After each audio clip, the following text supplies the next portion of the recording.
जैसा कि आपको पता है, आरबीआई की नई गाइडलाइंस के अनुसार अब हर एक एपीएस कैश विड्रॉल्स पर आपको अपना 2FA वेरिफिकेशन करना अनिवार्य हो गया है। तो आज मैं आपको बताती हूँ कि आपको EasyPay की नई अपडेटेड EasyPay एप्लीकेशन के साथ साथ 2FA वेरिफिकेशन कैसे करना है। तो चलिए चलते हैं सर के पास। नमस्कार दोस्तों, आज की इस वीडियो में मैं आपको बताने वाला हूं कि आप जब भी AEPS का ट्रांजैक्शन करेंगे EasyPay के नए 5.8 वर्जन से, तो उसमें आप AEPS ट्रांजैक्शन करते टाइम मर्चेंट का और कस्टमर का बायोमेट्रिक वेरिफिकेशन कैसे करें। तो ध्यान से प्रोसेस को सुनिएगा और समझिएगा। फिर भी कोई दिक्कत आती है तो आप हमारे सपोर्ट से हेल्प ले सकते हैं। तो चलिए चलते हैं, प्रोसेस स्टार्ट करते हैं। पहले प्रोसेस के अंदर आपको EasyPay का एप्लीकेशन खोलना है और अपनी आईडी को लॉगिन करना है।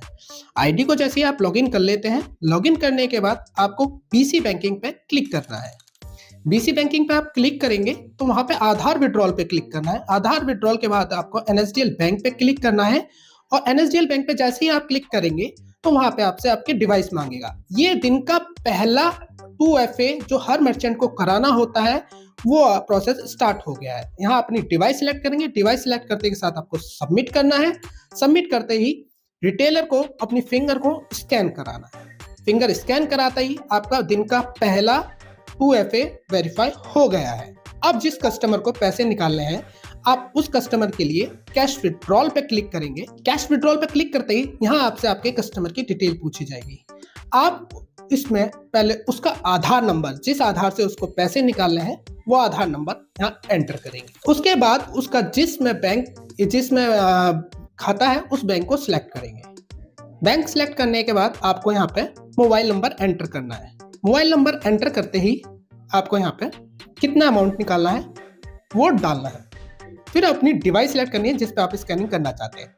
अब इस प्रोसेस पे आपको एक बात का बहुत ध्यान से सुनना है, बहुत ध्यान देना है कि पहले स्टेप में हमें किसकी फिंगर लगानी है। तो यहाँ लिखा है फर्स्ट स्टेप में इनिशिएट मर्चेंट ऑथ, मतलब आपको जो भी EasyPay का रिटेलर है उसको सबसे पहले स्टेप में अपनी फिंगर को वेरीफाई कराना है।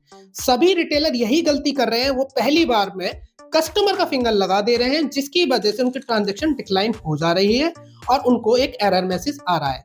तो आपको ये गलती नहीं करनी है। आपको ध्यान रखना है पहले स्टेप में सबसे पहले मर्चेंट मतलब हमारे रिटेलर को, EasyPay रिटेलर को अपनी फिंगर को वेरीफाई कराना है।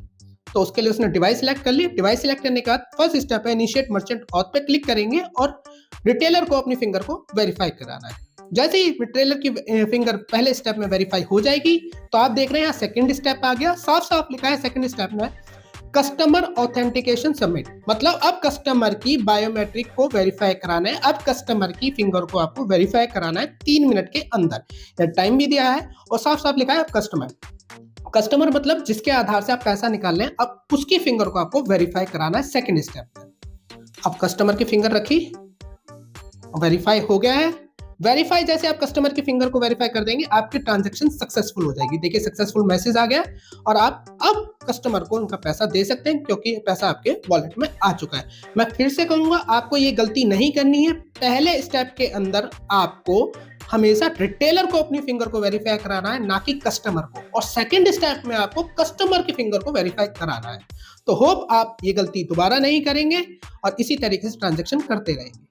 यहाँ मैं आपको एक बात और बता देना चाहता हूँ, आप दिन में जितनी बार भी AEPS की ट्रांजैक्शन करेंगे तो NPCI के न्यू गाइडलाइंस के अनुसार अब आपको हर AEPS ट्रांजैक्शन पे मर्चेंट को भी अपनी फिंगर वेरीफाई करानी है और कस्टमर को भी वेरीफाई करानी है। तो इस प्रोसेस को आपको हर बार रिपीट करना है जितनी बार आप AEPS ट्रांजैक्शन करेंगे। अगर आप कहीं भी प्रोसेस में गड़बड़ करते हैं तो आपकी ट्रांजैक्शन डिक्लाइन होगी। तो आपसे रिक्वेस्ट है, प्रोसेस को ध्यान से देखें, ध्यान से सुने, ध्यान से समझें और फिर प्रोसेस को फॉलो करें।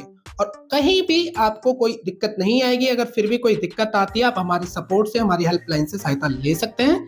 धन्यवाद। तो देखा आपने कितना इजी तरीका है EasyPay से 2FA वेरिफिकेशन करना। तो अगर इसके बाद भी आपको कोई अगर इशू आता है 2FA वेरिफिकेशन पे, तो हमारी सपोर्ट हेल्पलाइन पे आप कभी भी कॉल कर सकते हैं। धन्यवाद।